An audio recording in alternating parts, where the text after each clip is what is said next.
Welcome back to Adventuring with Angie.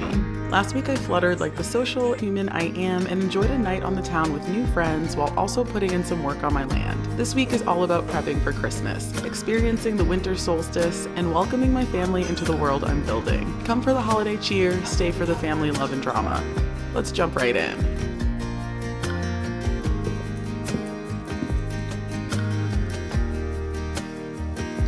Happy Monday! It's the week leading up to Christmas Day, and while my week didn't differ greatly from the past few weeks, the emotions came fully to surface as the reality that my family is actually coming to my place for Christmas this year suddenly hit. If you've been watching from the beginning, then you'll remember that this summer I shared a week one-on-one with my mother for the first time in a very long time. And in that week, we got into it. We fought, we cried, we talked, and we were finally able to understand each other better and come together in a way that we've never done before. I'm truly so thankful for that week, even with how hard it was. And because I felt so grateful to mend this relationship, it made me think about the relationships I have with my brothers and how those also have deep wounds. So, being the person I am, I invited them all here for Christmas. And after much discussion and a side convo without me, they all agreed to travel over, which brings us to this week.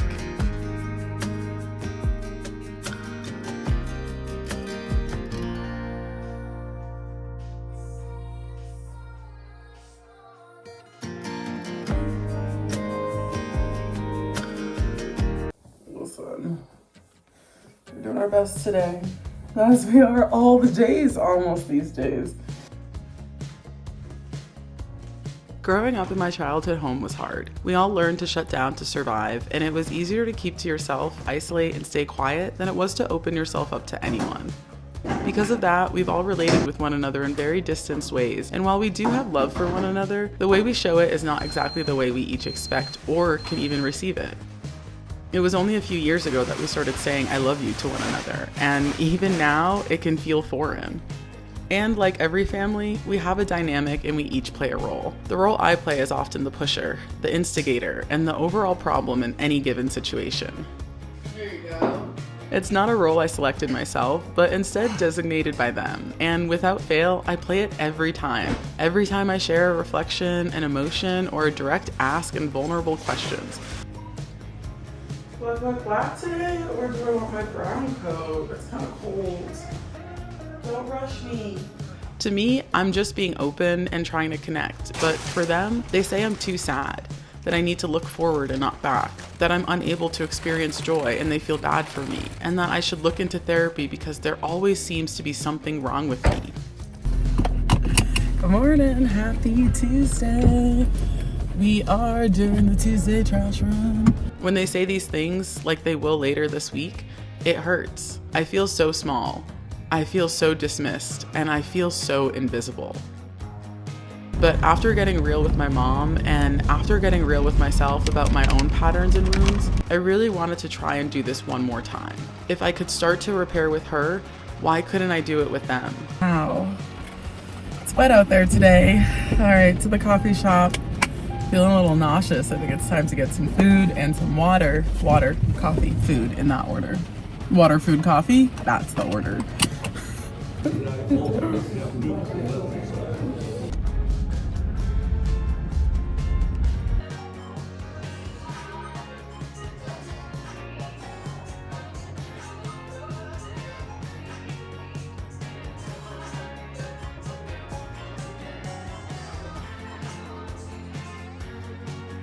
They arrived on Thursday, the winter solstice, and we jumped straight into activities.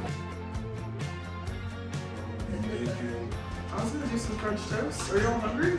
Yes, I'm starving as usual. Love was so cheap at One way. one way. I made some French toast with the delicious locally made chocolate sourdough bread before taking my older brother and mother into town to stroll around.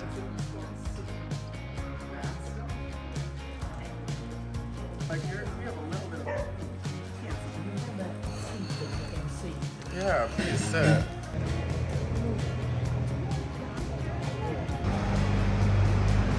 We spent the day just lounging and cleaning a bit more at the house before my younger brother and his wife arrived that evening.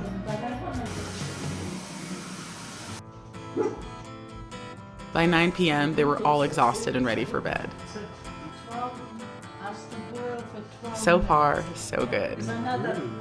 While they slept, I spent some time by the fire indulging in a solstice ritual. This solstice for me is all about letting go, releasing and cutting ties to patterns, people, and behaviors that aren't it anymore. I took some time to write down all of the things that I want to let go of as we go into this next season. And then I made a list of all the things I'm calling in and want to focus on for the winter. I then burned the list of things I'm letting go, and I took a moment to feel that release. Some of the items on this list were a lot, and before I threw it in the fire, I paused. It felt heavy, and I really didn't know if I was ready. But I took a deep breath and I told myself that we can do this, and we don't need this anymore, and it is time to let it go.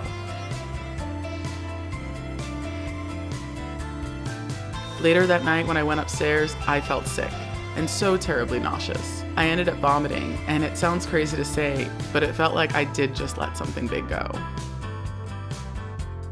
I woke up feeling so light and free, like nothing could touch me. I shared with my family that I need help here, and anything they can do would be appreciated. And to my surprise, they showed all the way up. My brothers moved and stacked wood, Jonathan split kindling and tended the fire all week, and both of them cleaned my garage. My mom cooked and cleaned, with my brother stepping in to chef up a few dishes, and Kathy helped organize some of my kitchen cabinets while also cleaning a few things and being the sweetest emotional support anchor for me. It was truly more than I could have asked for, and it definitely hit me in my feels to see them show up for me like this. At the same time, we still aren't talking. We're doing a lot, and we're sharing space, but we're not sharing how we feel. I know, okay, listen.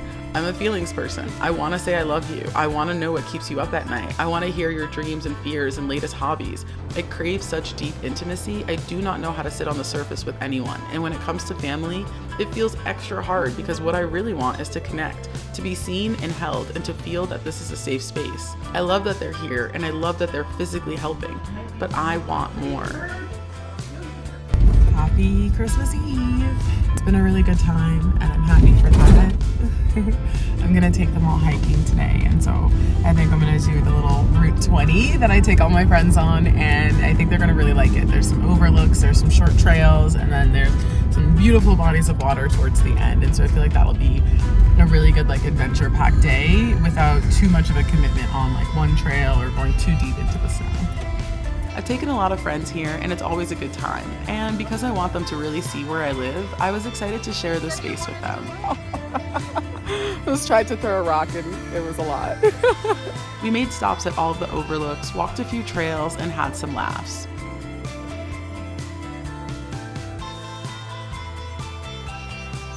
We even popped into emerald pools for a short hike and a quick view.